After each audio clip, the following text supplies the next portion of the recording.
Hello, I'm Senator Ed Markey, and I want to talk to you today about something that's really important to communities all across Massachusetts, and that's cable access television stations, public, educational, and government channels, also known as PEG, give viewers critical information about what's going on in their communities, and they offer an important platform for every local resident to have their voice heard.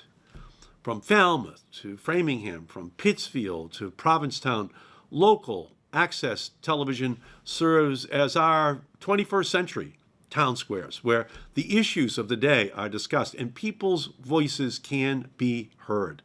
With 220 PEG organizations in Massachusetts alone producing anywhere from 20 to 100 hours per week of programming for each one of those stations, these channels connect us to our communities and they enrich our lives.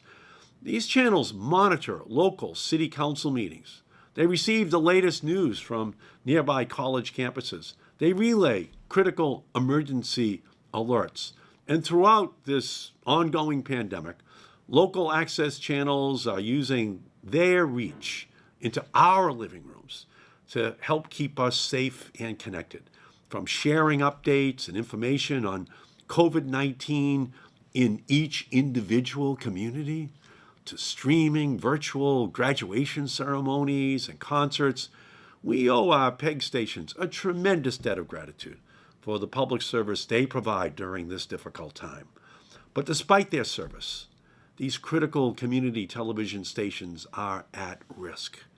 In 2019, the Federal Communications Commission, the FCC, proposed a new rule that would change the regulations, and it will allow cable companies to shirk their obligations to the communities where they operate. Every single community in Massachusetts.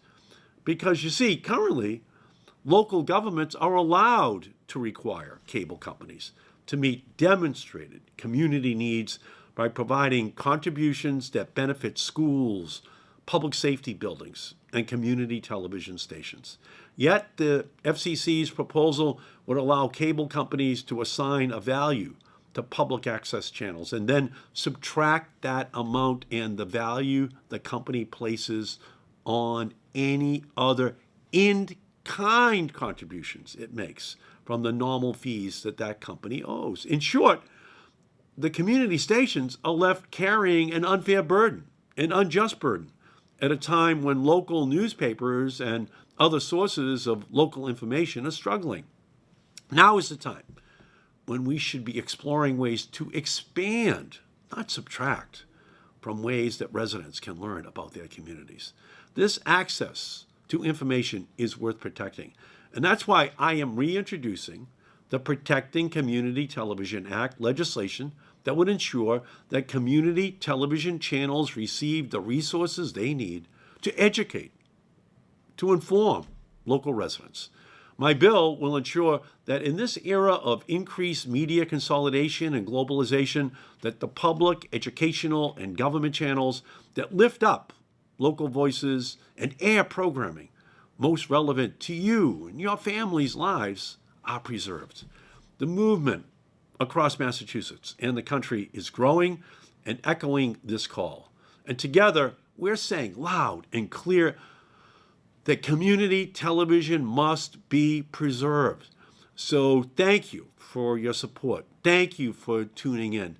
And thank you to what the PEG channels do for every community every single day. We have to fight to protect it. It's at the heart of democracy. It's at the heart of ensuring that every voice has a way in the community to be heard. So I'm with you. Let's win this battle. Thank you for everything that you're doing.